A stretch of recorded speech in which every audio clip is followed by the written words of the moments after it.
प्रेम श्री गोविंद भगवान की। श्री शिवजी महाराज कहते हैं कि दुर्योधन 100 भाई और पांडव 5 भाई, लेकिन पांडवों के अंदर एक विशेषता है। कौन? पांडवों की मां कौन है? कुंती। जब भी कोई बात होती है तो माता कुंती अपने बेटों को समझाती है, बेटा आपस में कभी झगड़ा मत करना, क्योंकि दुनिया से दुश्मनी करके तुम पार पा सकते हो, लेकिन अपने भाई से दुश्मनी करके कभी पार नहीं पा सकते हो। अगर संसार में कुछ लूटना है तो धन मत लूटो, अगर लूटना है तो भैया राम नाम लूटो। कि दुनिया में लूट हजारों है, पर राम नाम सब लूट नहीं। और दुनिया में खोट हजारों है, लेकिन भाई सब खोट नहीं।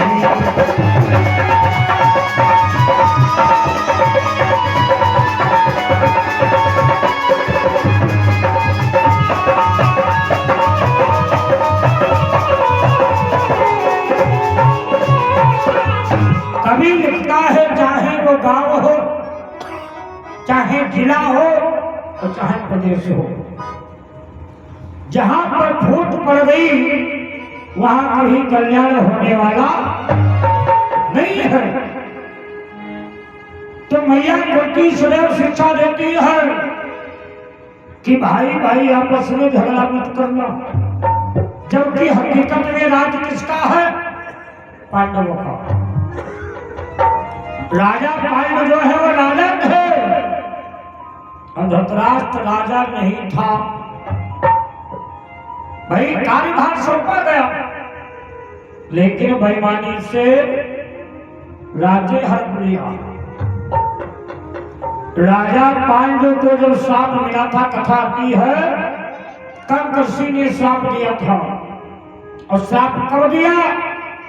कंकर्षि जंगल में पति पत्नी दोनों तपस्या कर रहे थे, और अचानक काम रूपी शत्रु ने धावा बोल दिया। अब यह काम रूपी शत्रु ऐसा है, कुछ दिखाई नहीं देता है। जैसे धावा बोला तो इनके अंदर विहार करने की भावना जगी। तो कंकर्षि ने विचार किया, दिन है और दिन में कभी मनुष्य विहार नहीं करता है, और जो मनुष्य दिन में विहार करता है उसका तेज नष्ट हो जाता है। मनुष्य के लिए रात बनाई गई है, लेकिन ये विहार की कामना कहां शांत होने वाली?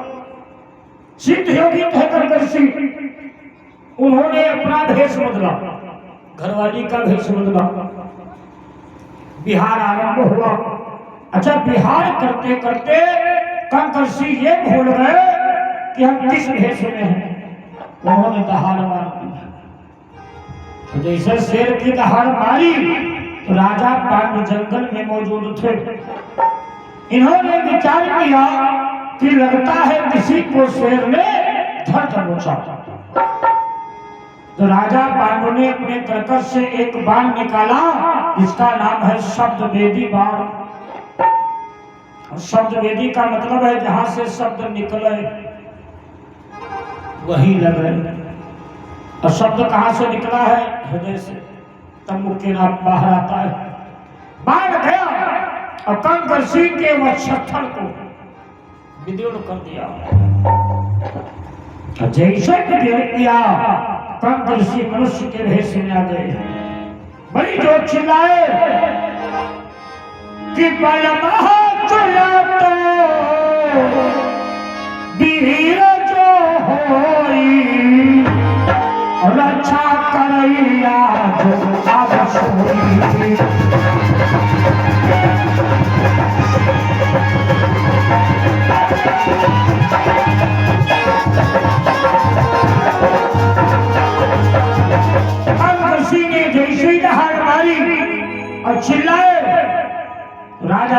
के हाथों से धनुष गिर गया। विचार किया अभी शेर रहा था, इतनी देर में मानव के रोने की आवाज, इसका मतलब कुछ गड़बड़ हो गया।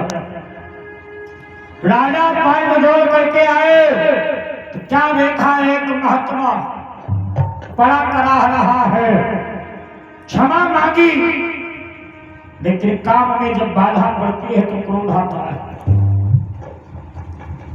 कंकर्षि के अंदर इतना क्रोध समा गया, कंकर्षि बोले राजे तुमने हमारे बिहार में बाधा डाली है, इसलिए मैं तुम्हें श्राप दे रहा हूं कि नारी स्पर्श जब ही होगा तब ही तेरी मृत्यु होगी।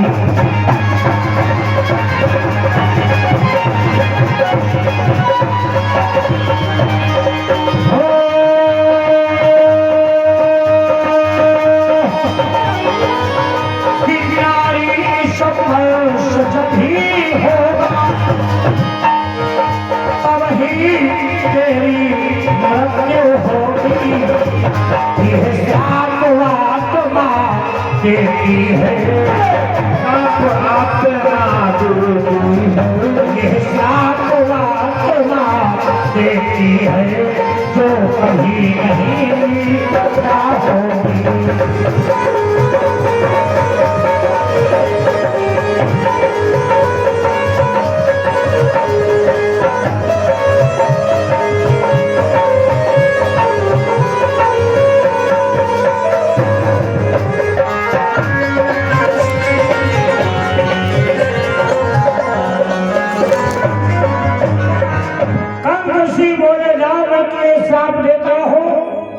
जिस दिन तुम अपनी रानी को, विवाह तो भी कुछ समय पहले हुआ था, विहार करने की इच्छा से स्पर्श करोगे खाली तुम्हारी मृत्यु हो जाएगी।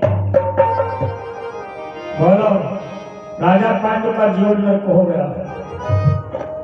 राजा पांडु वहां से बड़ा सुस्त, इतने लोग बैठे हो, जान पाओ कि हम घरवाली को छूएंगे मर जाएंगे तो क्या हंसो।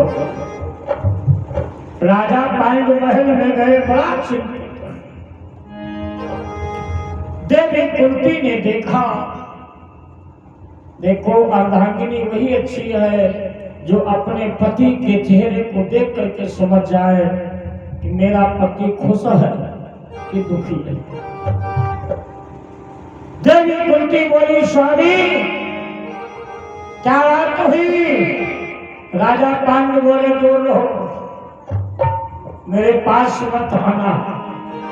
अब ये तेरा पति हत्यारा कर चुका है, तेरे पति को श्राप मिला है कि जिस दिन मैं कुंती तुम्हें स्पर्श करूंगा या माटी को स्पर्श करूंगा तुम्हारा सुहाग गुजर जाएगा।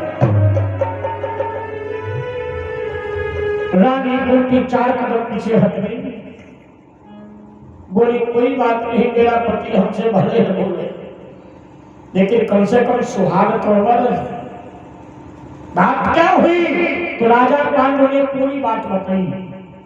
देवी कुंती ने कहा परेशान न हो, तुम्हारा जो भैया है धृतराष्ट्र, जाओ उसको बताओ, कोई न कोई रास्ता निकलेगा।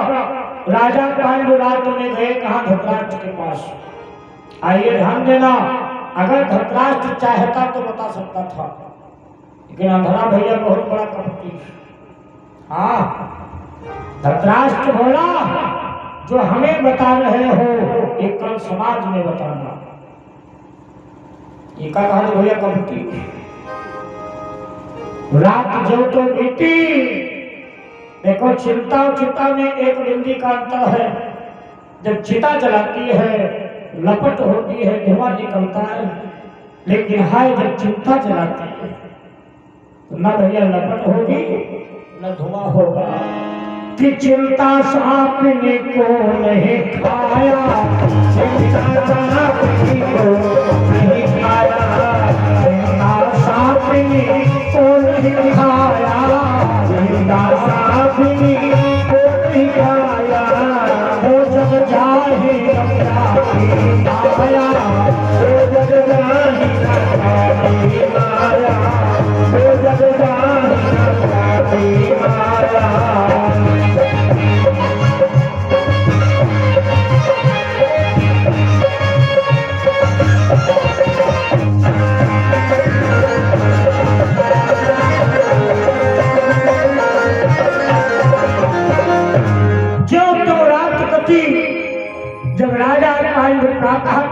आसन पर बैठे, सारी सभा बैठी।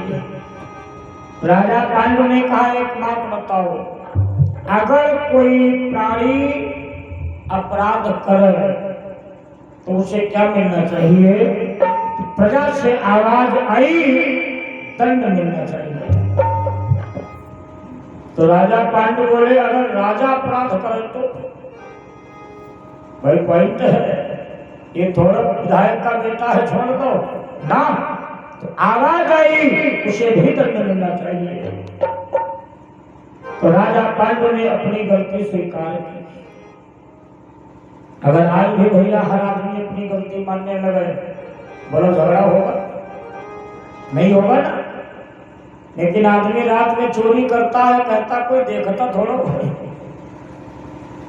एक बात बता दो, रात में चोरी करोगे, पूर्ण देवता देख रहे हैं, चंद्रमा देख रहा है, तारे देख रहे हैं, उनकी बात छोड़ दो। दो बॉडीगार्ड कंधों पर बैठे, एक अच्छाई लिख रहा है और दूसरा बुराई लिख रहा है। 24 घंटे का लेखा जोखा पहुंच जाता है, वही तो कर्म के खाते तैयार होते। राजा पांडु ने कहा वो अपराधी राजा मैं हूं, मैंने हत्या की है, बोलो दंड क्या मिलना चाहिए? तो चाचा बुजुर्ग बोले इसका दंड यही है कि राज्य को त्याग पत्र लगाना होगा, अपनी जगह पर किसी दूसरे को कार्यभार सौंपना पड़ेगा और स्वयं जंगल में जा करके योगिया भैंस अलग महात्मा बन करके नदी के किनारे प्रायश्चित करो। जब भैया अंधरा ने ये बात सुनी तो बड़ा खुश। क्या इनके भाई तो हम ही हैं, दूसरा कौन आएगा? राजा पांडु गए और बोले भैया धृतराष्ट्र, मैं कुछ दिन के लिए ये राज्य तुम्हें सौंप रहा हूं, राजा नहीं बना रहा हूं, राज्य सौंप रहा हूं, लेकिन ध्यान रखना अगर हमें कुछ हो जाए तो अपने भतीजों को राज्य लौटा देगा। धृतराष्ट्र बोला चिंता न करो, हम तो चौकीदार बने बैठे हैं। खबर देखो, राजा पांडु ने कार्य सौंप दिया, महल में आए और जहां राजसी पोशाक उतारी, योगिया पोशाक पहनी, माता कुंती ने कहा रुक जाओ, ऐ स्वामी मैं भी साथ में चलूंगी।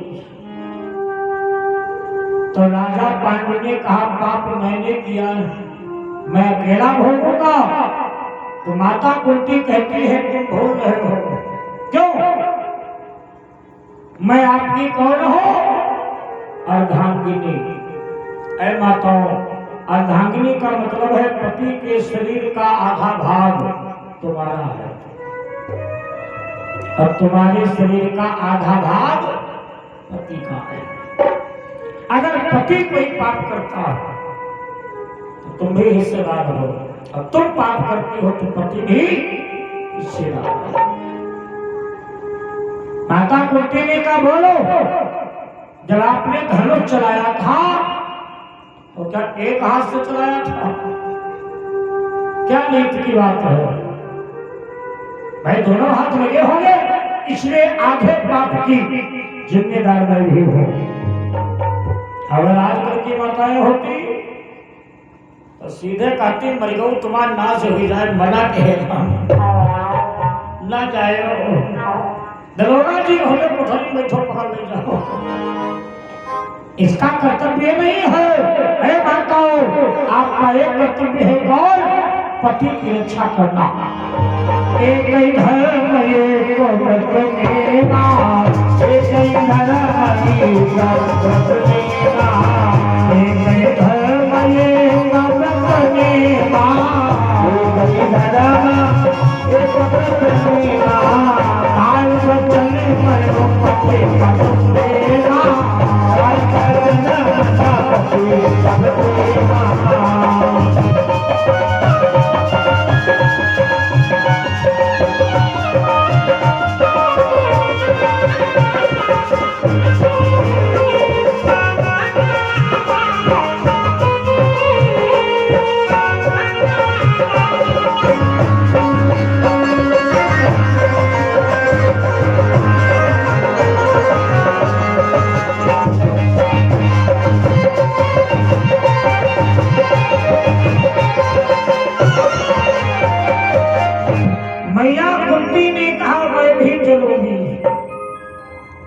आप तपस्या करोगे और मैं अपने पति की रक्षा करूंगी। इतने में माद्री आ गई, बहन मैं भी चलूंगी। अब राजा पांडु योगिया भेष में है, दोनों रानी साथ में जा रही हैं। जंगल में नदी के किनारे राजा पांडु पहुंचे, प्रेम से समाधि लगा दी, तपस्या कर रहे हैं। लेकिन भगवान की कृपा देखो,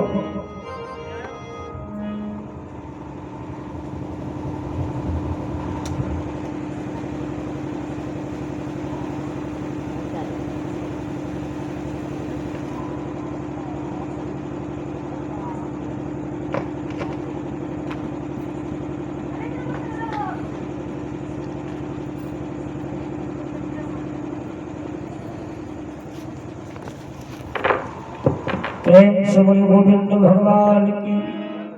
एक दिन की रात राजा पांडु बैठे तपस्या कर रहे थे और उधर से रानी माद्री झरना से स्नान करके, वहां कोई पक्का मकान थोड़े बना, आ रही थी, कपड़े भीगे, ध्यान दीजिएगा।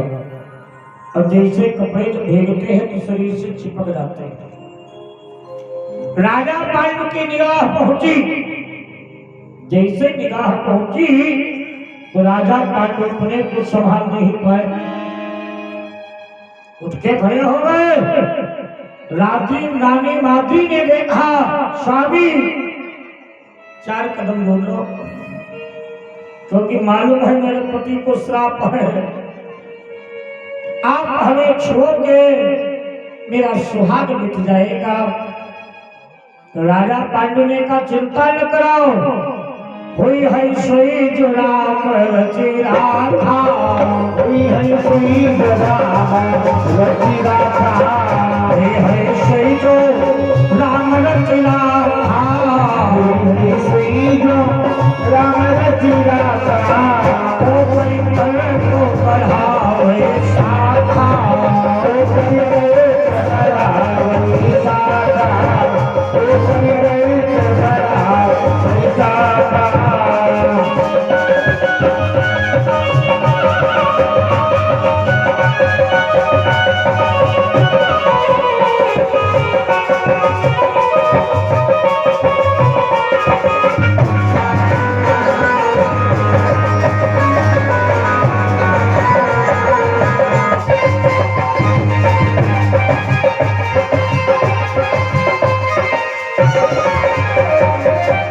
राजा पांडु कहते हैं संत ब्राह्मण का दिया हुआ आशीर्वाद और श्राप दोनों वक्त राजा पांडु नहीं मानना है, रानी माद्री बराबर मना कर रही। इतने में निगाह किसकी पड़ी? माता कुंती की।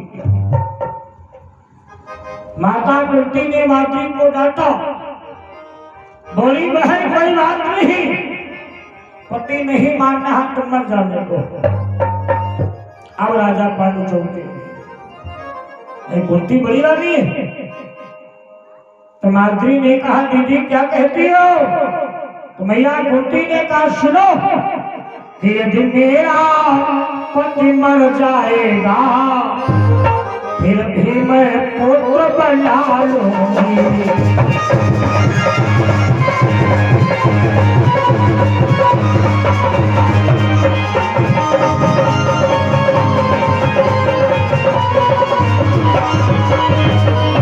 यदि मेरा पति मर जाएगा फिर भी मैं पुत्र बना लूंगी। और जैसे हो सकेगा हे माद्री, जैसे हो सकेगा हे माद्री, जैसे हो सकेगा हे माद्री, मैं अपना वंश चला लूंगी।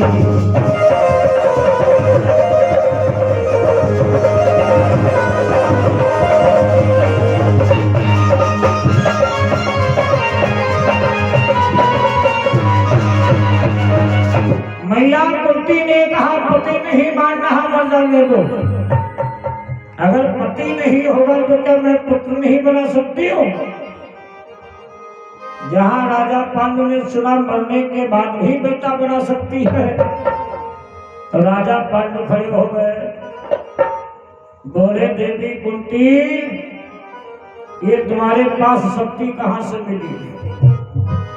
अभी मैं जिंदा हूँ, अगर बेटा बनाना है तो मेरे सामने बनाओ। लोग बाद में बदनामी तो नहीं करेंगे कि पति नहीं था, बेटा कहाँ से आ गया, कैसे कहाँ से मिला? तो मैया कुंती बता रही है, स्वामी संत ब्राह्मण की सेवा में बहुत बड़ा लाभ है। एक बार की बात, दुर्वासा ऋषि, महात्मा लोग पहले चतुर्मासा बिताते थे, 4 महीना एक ही जगह, कहीं आना जाना नहीं। दुर्वासा ऋषि कुंती भोज के वहां पहुंच गए, बोले राजन मैं चतुर्मासा तुम्हारे यहाँ बिताऊंगा, लेकिन ध्यान रखना अगर मेरी सेवा में कोई कमी रह गई तो मैं श्राप भी दे दूंगा। तो कुंती भोज घबराए। दुर्वासा ऋषि को सभी लोग जानते हैं कितने क्रोधी बाबा। इतने में कुंती छोटी है, आ गई, बोली पिताजी चिंता न करो, बाबा की सेवा मैं करूंगी। और भैया इतनी सेवा की माता कुंती ने दुर्वासा ऋषि। आशीर्वाद कोई देता नहीं है, आशीर्वाद निकल जाता है, ध्यान रखिएगा। आशीर्वाद कब निकलता है? जब आत्मा खुश होती है, और वो आशीर्वाद लगता भी है। और श्राप भी कब निकलता है? जब आत्मा दुखी होती है तब। अगर महात्मा दुर्वासा को प्यास लगती है तो माता कुंती लिए पानी खड़ी है, लो बाबा। इतनी सेवा की कि दुर्वासा ऋषि गदगद हो गए। बोले बेटी कुंती, मैं तुम्हें एक मंत्र दे रहा हूं जिसका नाम है वशीकरण मंत्र, और जिस देवता को तुम चाहोगी वो तुम्हें दर्शन देगा। माता कुंती ने कहा लाओ, ये ताकत कोई कम है? यहाँ बैठे हो और खाली मन में ध्यान करो कि राष्ट्रपति द्रौपदी मुर्मू नानकारी आ जाए और सवेरे खड़ी हो, ताकत कम है? दुर्वासा ऋषि ने दे दिया वशीकरण मंत्र और चले गए। लेकिन कुंती मैया के अंदर थोड़ी विश्वास की कमी आने लगी। इन्होंने विचार किया ऐसा तो नहीं बाबा बकाए गए, सुबह का टाइम था, माता कुंती ने स्नान किया और सूर्य भगवान का ध्यान किया, मंत्र पढ़ा। जैसे मंत्र पढ़ा तो सूर्य भगवान सामने प्रकट हो गए। सूर्य भगवान की सूर्य भगवान आए, बोले बेटी पुत्रवती भव। तो मैया कुंती बोली प्रभु अभी मैं कंवारी हूँ, शादी नहीं हुई है, आपने वरदान दिया है पुत्र हो, बदनामी नहीं होगी, वरदान ले लो। और सूर्य भगवान ने कहा मेरा आशीर्वाद खाली नहीं जाएगा, लेकिन ये भी आशीर्वाद है कोई तुम्हें कलंकित नहीं करेगा। जैसे भैया आशीर्वाद मिला, मामला गड़बड़, पुत्र तो होना निश्चित है। धीरे धीरे समय बीता, मैया कुंती ने सोचा अब हम क्या करें, तो गंगा जी के किनारे गई, बालक का जन्म हुआ और बालक जो है कुंडल कवच पहने हुए, ध्यान दीजिए, जिसका नाम है काया। बदनामी से बचने के लिए प्रवाहित कर दिया। तो राजा पांडु बोले अभी हम जिंदा हैं, मेरे सामने बेटे बनाओ।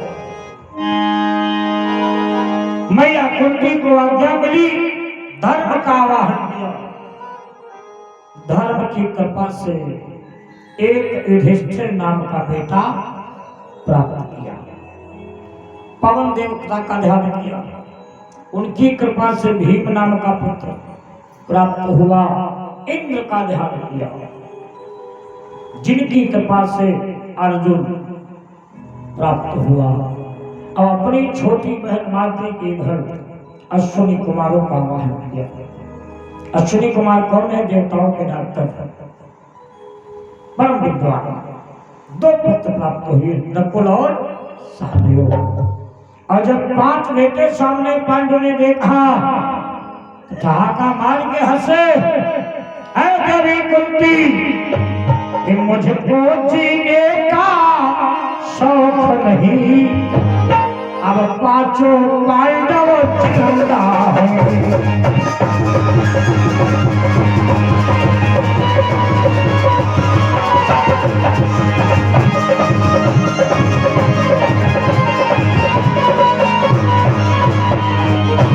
मुझको जीने का शौक नहीं, अब 5 पांडव जिंदा है। अब जैसे हो सकेगा हे कुंती, हो सकेगा हे कुंती, जैसे हो सकेगा हे कुंती, ये अपना राज्य चला लेंगे।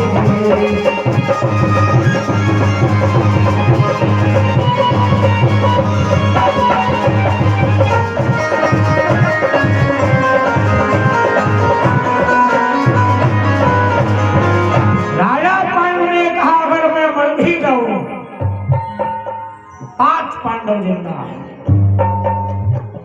अब हर पांडव बलवान है, ध्यान दीजिएगा, पांडव कमजोर नहीं थे।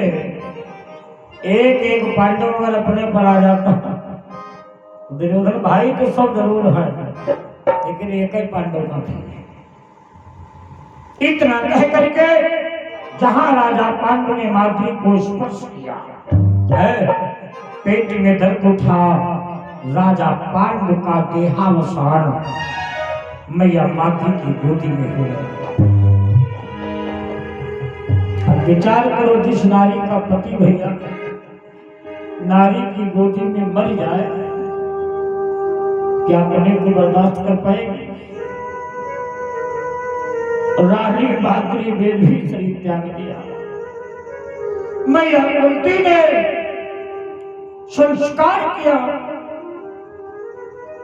हाय कहा सधवा बन करके गई थी जंगल को, आवाज सफेद साड़ी है। अपने 5 बेटों को लेकर के मैया कुंती जब हस्तिनापुर में पहुंची तो हस्तिनापुर के प्रथम द्वार पर कौन खड़ा है मालूम? कि वह योगी है, तपधारी है, बलवान बहुत कहलाता है, जो भरत वंश का गौरव है, जो सारा राज्य चलाता है।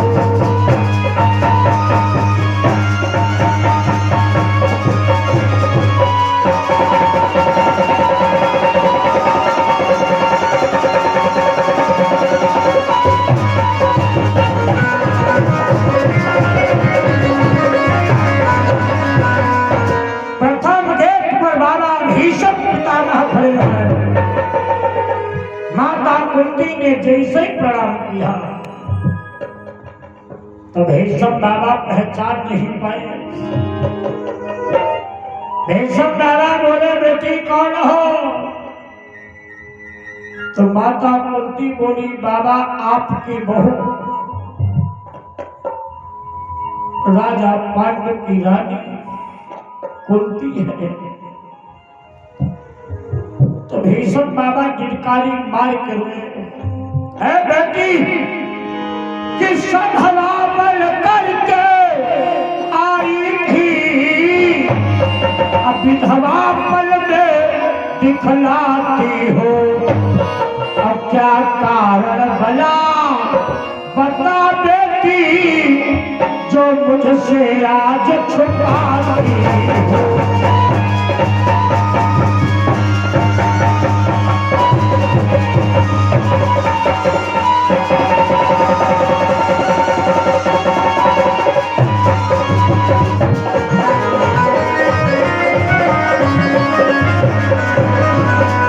भीष्म बाबा ने कहा बोल बेटी कि मेरा है बाल कहाँ बतला,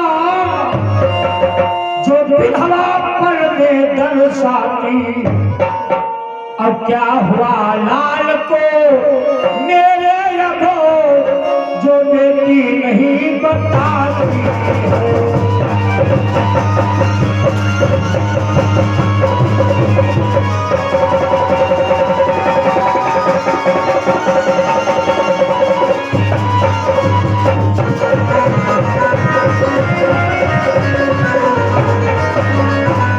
बाबा भीष्म बोले बोल मेरा बेटा पांडु कहाँ है। तो माता कुंती ने कहा बाबा आपका बेटा तो धरती पर नहीं है, लेकिन ये 5 पोता छोड़ गया है। अब आप जैसा कहोगे वैसा होगा। भीष्म बाबा ने कहा बेटी अंदर जा। तो भीष्म बाबा भी जानते हैं अधरा बड़ा कपटी है, 100 बेटे हैं उसके। कहा ठीक है बेटी मैं तुझे वचन देता हूँ कि जब तक यह भी सब जिंदा है अन्याय नहीं होने देगा।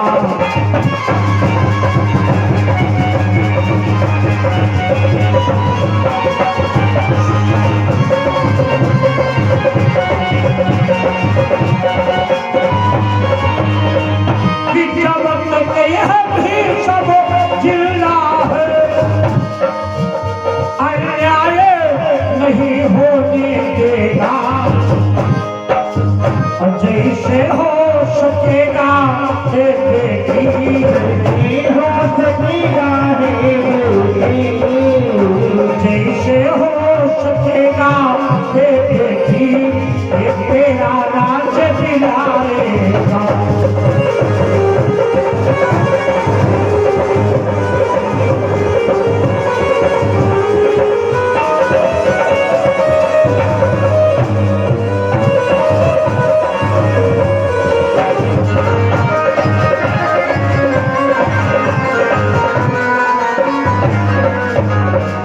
भीष्म बाबा ने कहा महल में जाओ, जब तक ये बुढ़ा मौजूद है तुम्हारा राज्य जैसे बन सके दिलवा के पाने का। और जहां धृतराष्ट्र ने सुना कि पांडु मर गए बड़ा खुश हुआ। हम तो कहते हैं भगवान ऐसा भाई किसी को मत देना। हाँ अंधरा क्यों खुश हुआ मालूम? अब तो राज्य मेरा है। लेकिन ये बात तो मैया कुंती जानती है कि भीष्म बाबा जानते हैं। खैर कुछ समय बीता, मैया कुंती ने धृतराष्ट्र से निवेदन किया कि हमें हिस्सा मत दो। 5 पुत्र हैं, जीवन गुजारे के लिए कुछ तो दे सकते हो। लेकिन धृतराष्ट्र कहाँ मानने वाला। धृतराष्ट्र ने कहा सुनो राज्य मेरा है और राजा मैं। अब भीष्म बाबा भी यहाँ पर मजबूर है। अन्न किसका खा रहे हैं? दुर्योधन का। सेवा कौन कर रहा है? दुर्योधन। और दुर्योधन का सलाहकार कौन है मालूम? मामा शकुनी। कवि ने एक बात लिखी है मालूम कौन? कि गया वह मर्द जिसने खाई खटाई, अब गई वह नारी जिसने खाई मिठाई। अब गई वह दीवार जिसमें आले बने हैं, और उजड़ गया घर जिसमें साले बसे हैं। इतने लोग बैठे हो, अब किसी का साला अगर आ जाए तो भगाना मत, नहीं तो खुद ही बाहर हो जाओगे। हाँ, जिसकी बहन मकान के अंदर, उसका भाई खुद बना बैठा सिकंदर। कभी लिखता है जिस बिरवा पे बगुला बैठने लगे, उम्र खत्म बिरवा की। और जो उन्हें तालाब में भैया काई पड़ जाए, पानी बढ़िया बचेगा। जो उन्हें घर में बढ़कर सारो रहे ना कहीं, मैं नहीं कहता हूँ, आल्हा में लिखा है कि बगुला बैठक पेड़ बिगड़ गए, काई परत बिगड़ गए, बगुला बैठक पेड़ बिगड़ गए, काई परत बिगड़ गए, और बगुला बैठक पेड़ बिगड़ गए, काई परत बिगड़ गए, अरे मामा माहिर की चुगली लगा, देखो बिगड़ गए परिवार, माहिर की चुगली लगा, देखो बिगड़ गए परिवार।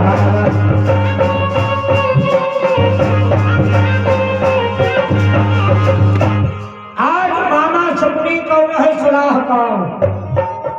शकुनी ने कहा भांजे दबना मत। एक बात और बताए मैं, अगर मामा शकुनी महाभारत में न होता तो शायद इतनी जल्दी महाभारत नहीं होता। और गेहूं के ख्यात में अगर मामा न पैदा हो तो गेहूं की सत्यानाश नहीं होगी, ध्यान दीजिए। और यह मामा भैया सब के, लेकिन कुछ रिंच बढ़िया हो तो कुछ खराब हो, सब थोड़ा एक जैसे। शकुनी ने भड़का दिया, हिस्सा नहीं मिलेगा, तो मैया कुंती ने अपने बेटों से गौएं पड़वाई, नहीं गुजारा करना है। लेकिन तब का नियम था, चाहे राजा होता या प्रजा होती, गाय सब पलते थे। आवाज उगले भैया क्या है मालूम, जब तक गैया ने दूध दिया तब तक सेवा की भाई, और जब गाय ने दूध देना बंद कर दिया तो छोड़ के भगा दिया। उसका फल भोग रहे हैं। अम्मा पप्पा जब तक कमाए वाले रहे, पहले तो भोग से आवा, और जहां बुढ़ापा आवा तो वृद्धाश्रम। हरियाणा के बॉर्डर पे जाके देखो, अनेकों सेठ भैया रोते मिलेंगे। क्यों? बेटे ने गाड़ी में बिठाला, चलो पिताजी टहला लाओ।